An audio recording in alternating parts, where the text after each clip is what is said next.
Je m'appelle Sébastien Paul, je suis en charge de l'innovation sociale principalement, à Smart en Belgique. Je viens plutôt avec un point de vue de terrain. Ça fait 18 ans que j'ai monté des structures culturelles, je me suis improvisé entrepreneur culturel, d'abord associatif, puis très vite coopératif. J'ai fait le choix de monter des sociétés coopératives d'intérêt collectif.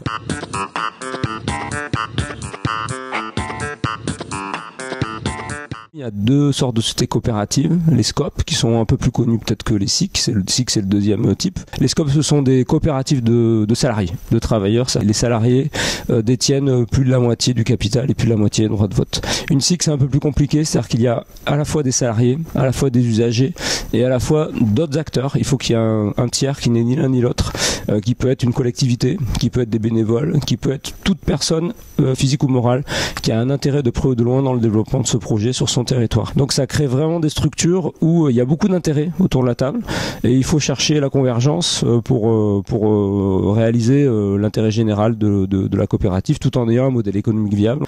C'est des structures qui s'adaptent très bien à des projets complexes. Des fois on réunit une association à une société commerciale dans une société coopérative. Des fois on s'en sert pour gérer plusieurs activités. C'est un statut qui est récent, qui date de 2002. C'est un statut qui est assez populaire dans la culture. Il y en a à peu près 70 sur 400 à 500 sociétés coopératives d'intérêt collectif en France.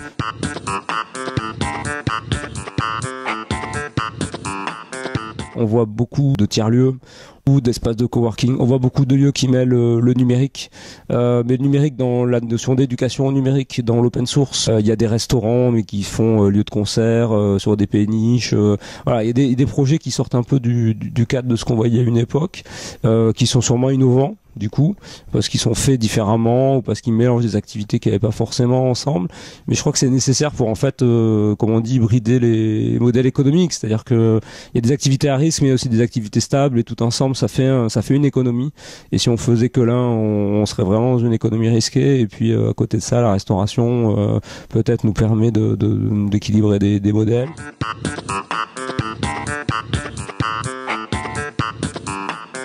Ce qui me semble vraiment important, c'est que le monde de l'économie sociale n'a qu'une envie, c'est de s'ouvrir à la culture. Et dans le monde de l'économie sociale, il y a énormément de dispositifs financiers, dispositifs d'accompagnement que les acteurs culturels, pour plein de raisons, n'investissent pas vraiment. Je pense qu'il est nécessaire dans les années à venir, c'est qu'on s'acculture avec ces outils, qu'on y mette les pieds et qu'il y ait des médiateurs aussi, qui facilitent le passage d'acteurs culturels. Des fois la marche est un peu élevée, mais il faut qu'on essaie d'y aller. C'est en se mélangeant déjà, en sortant un peu de nos silos, de nos chapelles, que la culture va arriver pour certains acteurs, hein, pas pour tous, mais en tout cas pour certains, à passer un gap au niveau des modèles économiques et du développement. Après, il y a beaucoup d'autres éléments. Je dirais que la notion d'impact social est vraiment extrêmement importante. L'impact social, c'est quelles sont les retombées de notre activité au niveau de la société. Et ça, ils sont en train de se développer, là encore si on sort de la culture, si on regarde dans le monde de l'économie sociale, des outils qui nous permettent de l'évaluer.